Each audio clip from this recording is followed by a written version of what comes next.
Assalomu alaykum do'stlar. Bugun sizlarga shu narsa to'g'risida aytaman.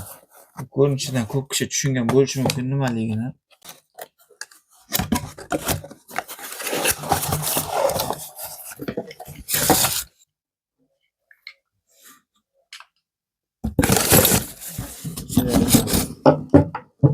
Ulaydigan,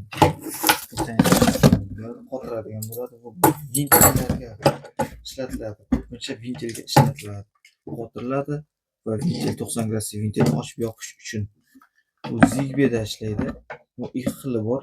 Zigbee bilan, Zigbee hub bilan va oddiy telefonni o'zi bilan ishlatsa bo'ladigani bor. Bu Zigbee deganimiz telefon bilan to'g'ridan-to'g'ri ishlata olmaymiz buni. Bunga qo'shimcha hub xarid qilishimiz kerak. Hub nimaligini boshqa videolarda aytib o'tadigan bo'laman. Oddiy ishlashini sizga ko'rsatadigan bo'lsam, beradigan kabel bo'ladi. Mana shunday bir-biriga suqiladi bu.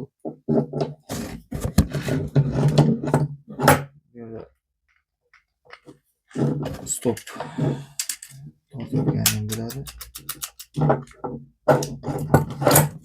Buni tokka suqamiz. Mana tokka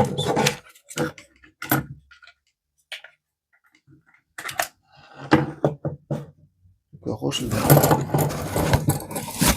Uchgan holatda qo'shildi. Ko'p turganlaringizga 90 gradusga qayriladi bu. Hozir yana bosamiz. O'chiryapti. Qo'l bilan ushlab turish ham juda qiyin bo'ladi. Shunday kuch bilan tortadi. Odam qo'l bilan ushlab qolish ham juda qiyin, mumkin emas desam ham bo'ladi. Baribir qancha kuch bilan to'xtatishga harakat qilsam ham to'xtamayapti. Bu hozir ruchni ishlatishimiz mumkin. Mana knopkasini bosib, buni to'liq telefon bilan boshqarish uchun bizlar hub xarid qilishimiz kerak bunga. Shuning uchun qaytgan paytda ahamiyat beringizlar. Hub va bunaqa datchik bilan qo'shib oladigan bo'lsak agar, bu datchigimiz yerda turadi, rakvina tagida.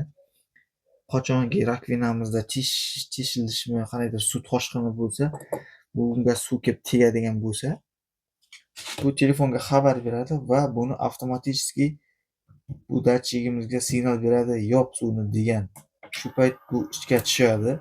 Siz u payt uyda bo'lasizmi, boshqa yerdan farqi yo'q. O'zi yopadi. Uyda toshgan suvimiz glavniyga qo'ysak bo'ladi, vintelimizni yopadi. Bu xavfsizlik uchun, qulaylik uchun, agarotlarga misol 1 soatdan keyin o'chir deb qanaqadir kiritib ketsangiz agar, 1 soatdan keyin o'zi o'chiradi. Hozir sizlarga hubni ham ko'rinishini ko'rsataman, qanday bo'lishini. Hub afsuski tugaganiga kelasi videolarda ko'rsatadigan bo'laman. Bu detektor, mana suv sezadigan detektor shu. Bu temperaturani sezadigan ekan. Adashgan ekanman. Mana shu datchik bilan sezib boshqarsak bo'ladi. Bu qisqacha video. Sizlar like bosib, foydalashgan ayamaysizlar. Kelasi videolarda to'liq omnidomga kerakli narsalar hammasini tushuntirib ko'rsatadigan bo'laman do'stlar. Sog' bo'linglar.